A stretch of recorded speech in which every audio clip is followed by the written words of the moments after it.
Well, good evening, everybody. Good morning, good afternoon, good evening, and welcome to a PhotoJoseph's Photo Moment, where we are going to talk about things not necessarily photo related, kind of video related, actually, come to think of it. But I want to talk about the Apple TV 4K, and I want to talk about the new iPad XDR because, wow. But first of all, let's make sure that everything's working because the whole show opening bit that you just saw, I had to trigger manually because for some reason, MimoLive ran an update that apparently has broken like everything. I'm looking at all my scripts, my buttons on my Stream Deck are all red. Nothing was working as planned, as expected. So I was hitting buttons manually, and they actually did go through. Fortunately, it did kind of work. But first of all, let's just make sure. Can you see me? Can you hear me? Do we have anybody in the audience? We do. Look at that. Hello, good evening. Please say hello. Please confirm my existence that you can actually see and hear me. In the meantime, I'm going to figure out why on earth my laptop's not firing up. There we go. Now it's going. And yeah, I just want to hear good, looking good, sounding good. Excellent. All right, super. You give me, this is one of those where I kind of came in late. My kid was up late and there's a whole thing. You know, I didn't get him to bed on time and I got in here late and I was just kind of scrambling. I was kind of screwing around and then I realized, wait a minute, I've got like 10 minutes to make a thumbnail and get a show started. Not really a good combination, just saying. So while we're waiting for me to actually get my crap together, why don't the few of you that are actually here tonight, this is what happens when I don't plan a show, tell me where you're calling in from. Say hello, let me know where you're calling in from, because that is always fascinating information, at least for me. I think it's very, very cool to know and to hear where you're all coming in from while I, in the meantime, look down away from you and try and get this set up. Yep, see, look at that, it was wrong. Gotta set this right. I'm gonna get my chat thing up and running. There we go. Now we're getting there. We're getting somewhere.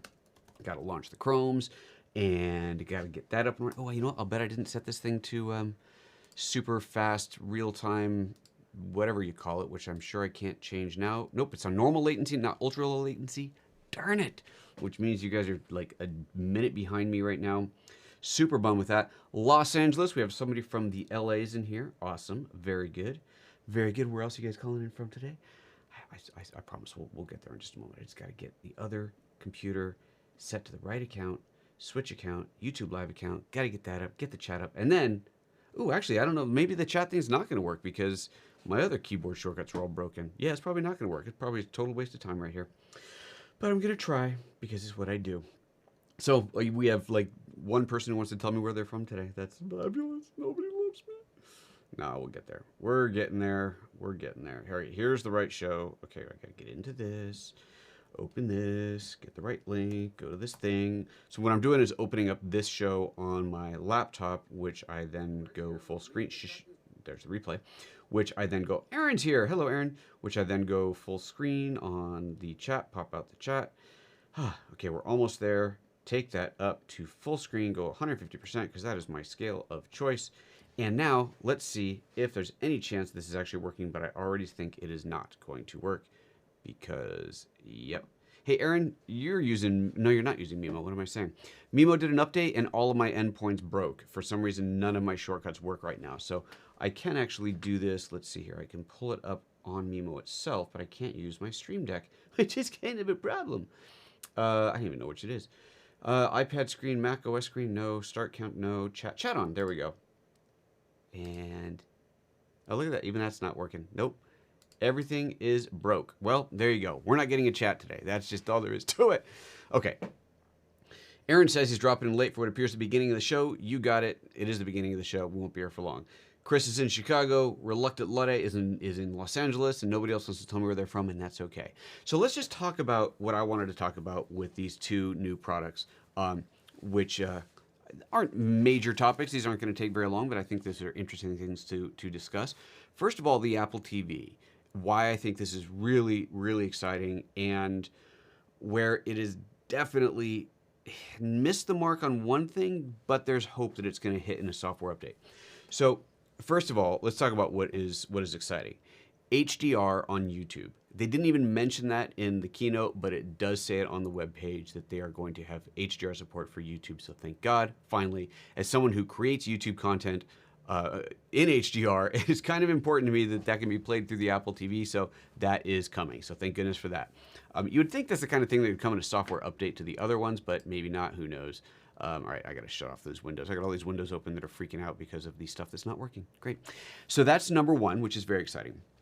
High frame rate HDR, which is great for live broadcast sports and stuff like that. Personally, don't care, but that's very exciting for a lot of things.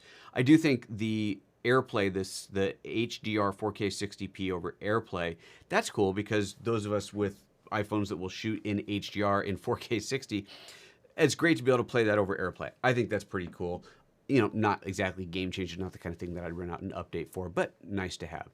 The YouTube HDR is something I would buy, but that's just because I'm a total HDR snob and I'm creating content on YouTube.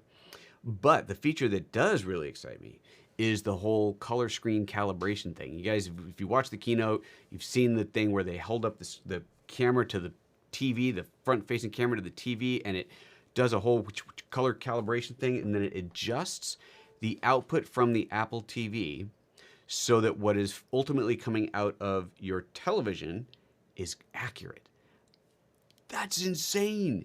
That is so great. It's one of the biggest problems as a content creator that I have, and one of the biggest disappointments is knowing that most people are going to see my content not exactly the way I intended it. Oh, on this TV it's a little bit dark. This one it's a little bit too red. It's a little oversaturated, undersaturated, a little too bright, a little too low contrast, whatever.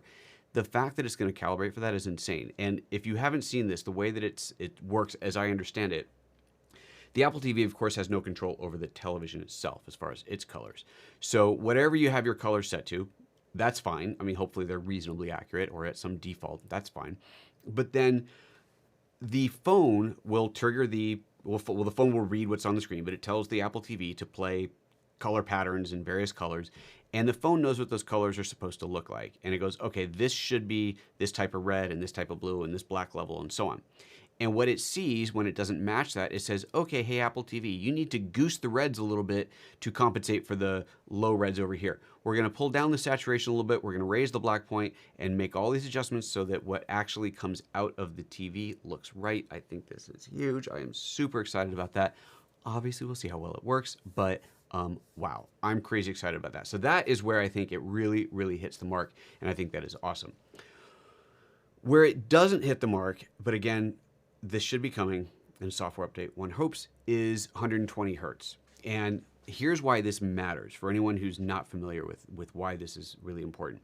When you think 120 hertz, you can think 120 frames per second, and who the hell wants to watch content at 120 frames per second? Like, that's just madness. And we don't even like much 60p stuff. So, you know, 120, forget about it. Nobody wants to see that, unless you're watching sports. I guess that's cool. But it's not about watching at 120. See, if your television, if your Apple TV, which if you have one today, it does, only supports 60p, 60 hertz. This is why it's a problem. If you are playing back content that was shot at 60 hertz, 60p, playing back at 60 hertz looks perfect. If you are watching content that was shot at 30p on a 60 hertz TV, it's perfect because 60 divides by 30 evenly. 60 divided by 30 is 2. So every frame is essentially on screen for 2 cycles. So if you're playing a 60p on a 60 hertz, every frame plays for 1 cycle. 30p on a 60 hertz, every frame plays for 2 cycles. But then you get into cinematic content, 24p. And 24p cannot be divided into 60 evenly. It's 2.5. Well, that doesn't work. So what happens is, and you can't have a frame on screen for 2.5 cycles, so you get it for 2 cycles, and then there's an occasional 3 cycles to make up for the 2, or whatever the pattern is, or maybe it's an uneven pattern. Whatever the pattern is, it doesn't matter. But the problem is that you get a judder. You get a little judder in there, and a lot of people don't notice these things, but those of us that do, it drives you crazy. And if you have a TV that supports 120 hertz, like I've got these LG C9, and it's a 120 hertz TV, but the Apple TV doesn't support 120 hertz, then the best you're going to get out of any Apple TV content is 60 hertz, which means your 24p content ain't going to look right. Now, there is a workaround today, and that is to go into the Apple TV settings, and you can go in and say, it's something like honor original content frame rate, and there's another one for original content color space. And if you set it to original content frame rate, then what happens is when you go to watch something that is, say, 24p, the Apple TV changes its output so that it's actually outputting at 24p, which means your TV is going to get that and play it back properly. And I'll come to the 120, why that works in a moment here. But the Apple TV will output that in content in 24p, so you will actually see it properly. But the problem is that every time you go to switch to some new content, or even switching apps sometimes, your TV blanks out, because the Apple TV is effectively turned off as far as the TV is concerned, and your television goes, oh, source missing, or pick a source, or turn on your input device, or whatever your TV happens to message. And it's really annoying, and that might be up there for like half a second or maybe even longer, and it's just like, it's just tedious and it's stupid and it's annoying. Obviously, it's not a big deal, but it's annoying. And so that happens right now, and that's the way it is today.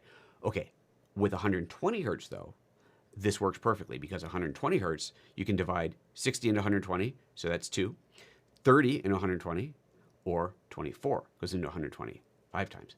Perfect. So you get a 5, 4, and a 2 cycle cadence. So any 24p content, each frame is up for 5 cycles, and then it goes to the next frame and the next frame, and it plays perfectly. There's no juddering, there's no stuttering. It is the way it's supposed to be. So that is what we want. Now, why does the Apple TV not have it, but there's hope? Well, the Apple TV does not currently, the new one, is not spec'd to output 120 hertz. It's only to 60.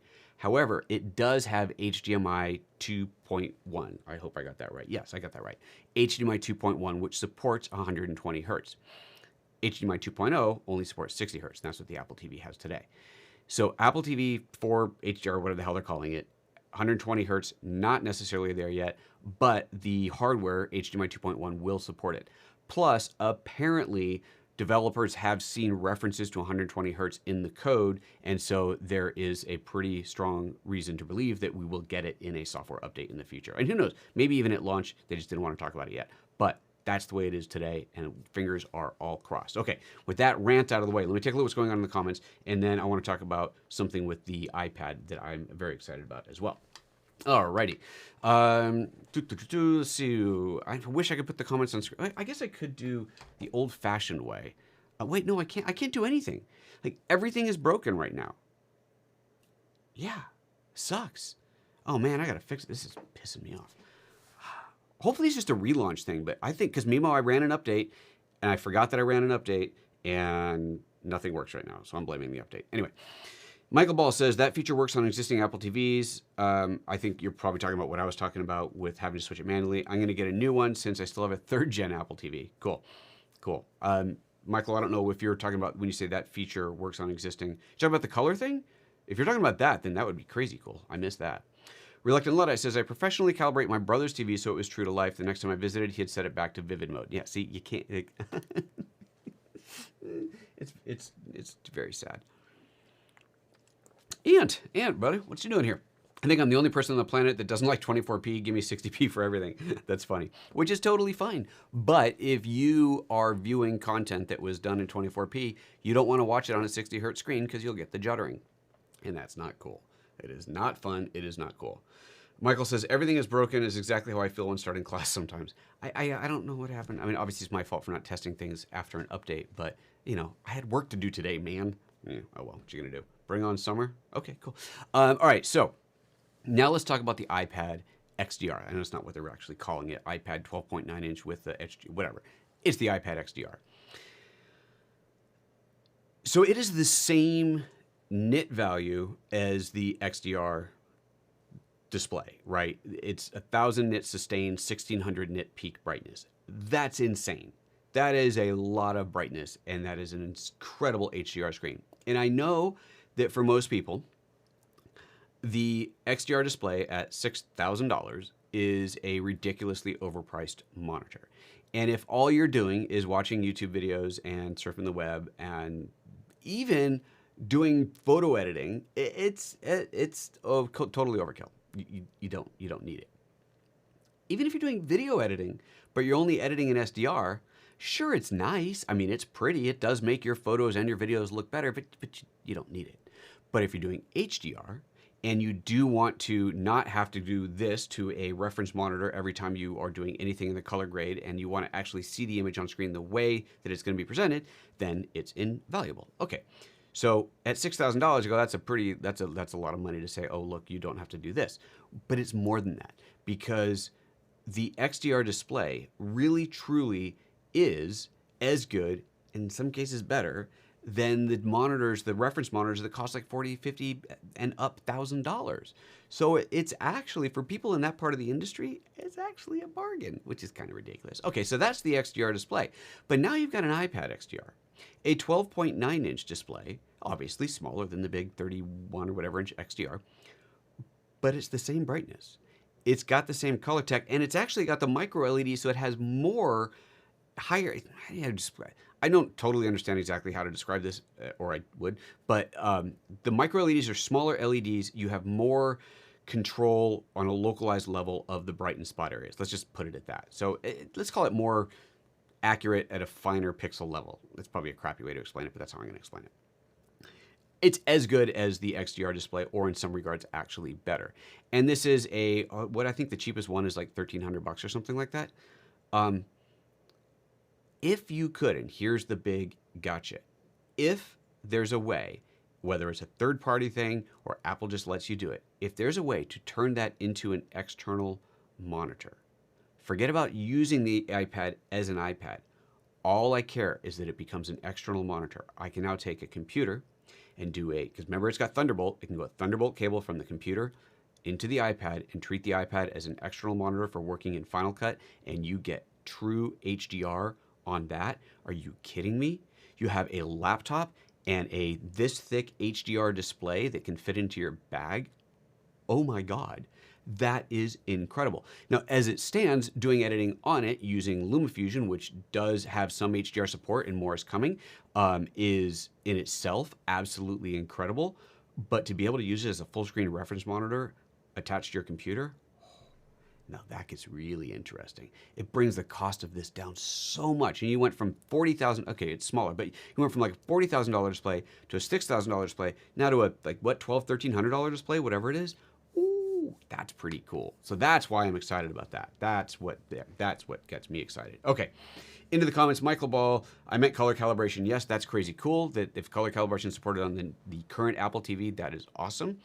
I'm still gonna get the new one, but that is awesome. You're ordering the iPad Pro ASAP. Very cool. Has Chris W drooling, and Ant says, I have an older iPad. Wish I had a Pro, but I hate the iOS file system. The XDR specs look awesome. Thanks for sharing the info. Yeah. I mean, the iOS file system is effectively iCloud, right? And you can't navigate an iPad as quickly as you navigate Mac OS. I don't know how they ever resolve that, but that's just, it's not as quick. It's not as efficient. But it does work, and it is pretty impressive what you can do. And I regularly go into files and open stuff from desktop, where I have my computer's desktop set to iCloud, whatever this, shared documents, shared desktop folder. And so anything that's on my desktop, I can get to on my iPad instantly. And I do that a lot, and that is pretty powerful. And then, of course, it's also connected to Dropbox. So I have access to my entire Dropbox folder, which is honestly where I store all of my regular files, like any normal documents, those all go into Dropbox. Has for years. I have a huge Dropbox. So I can access all of my files from the iPad no matter what. Photo, video is different. Well, video is different because photos all in Lightroom CC's cloud, so I have access to all my photos on my iPad. It's really the big video content that I don't just have instant access to on the iPad. So yeah, I kind of leave it at that. That's pretty cool. That's pretty cool, gotta say. But yeah, man, the XDR thing is slick. Okay. Michael says, presumably you could build an app using the DeckLink SDK. I think it's more about whether Apple allows the data path to go that way, because no iPad can be used as an external monitor today other than using it over AirPlay. Now, you can use a iPad as an AirPlay device as a second monitor, but there's no, I don't think there's a way, and if there is, well, then problem solved, but I don't think there's any way to do the full HDR 4K 60 data path over AirPlay, especially not real time, to that. But maybe I'm wrong. Maybe you literally, all you have to do is go in your Mac and say AirPlay to the iPad XDR, and then suddenly you have a true XDR screen. That'd be incredible. Maybe that's possible. And we don't know because we don't have them yet, but whew, it's such a great idea. It's such a great idea. Yeah. Chris says the idea of a Mac OS, iOS dual boot. I disagree with that. I think that the operating systems need to get closer and closer and have more and more overlap so that there's a seamless, as you go from one to the other, it's seamless. And it does feel that way a lot now. Big Sur made a huge jump towards making Mac OS feel like iOS, and iOS's expanded features make iOS feel more like Mac OS. The whole touch versus mouse interface are very, very different animals. And I think that they will continue to get closer together. I don't see ever there being a dual boot. Maybe one day it will be one OS, right? That I see being a possibility, but especially as everything moves to Apple's architecture, I see that being possible. I see that as being more likely, but I don't think a dual boot would ever actually happen. My opinion, obviously. Excuse me. Now we've got a full TV Thunderbolt 4, TV4 Thunderbolt 4, so it might be possible. Michael's saying. I mean, who knows? Who knows? And well, those are the things I wanted to talk about. Apple TV 4K with the 120 hertz is massive. If when that happens, I think the color calibration is super cool. I'm very excited about that. And it's great you say it's going to be coming. Michael, did you hear that as a rumor that it's coming to the regular Apple TV, or did you see that as fact somewhere? Very curious about that. That's awesome. I had not heard that before. And then of course the iPad XDR. Crazy cool. Crazy cool. I don't know if you guys saw, I posted a picture on, I'll just push it up here since I can't actually put anything on screen today properly. I took a picture using the augmented reality, the AR thing on Apple's website. I put a new iMac. If I can get this out here, if I can fill the screen there we go. I put a new iMac on my desk. Looks pretty good. The blue iMac, I like it. I don't need it. I don't think I'm gonna do it. I mean, I don't need it, but sure, it looks good. I mean, it does look good, right? All right. What else is going on today? Anybody else want to talk about anything? And if not, we're just going to bail out of this thing. This is a small show because it's what happens when I don't plan things. Let's see here. Where are we? Reluctant Luddite says, M1 chip in an iPad. That's insane. Can we say mobile iPad render farm? That's funny. I mean, you could get, God, can you imagine a render farm? Ooh, there's an interesting idea.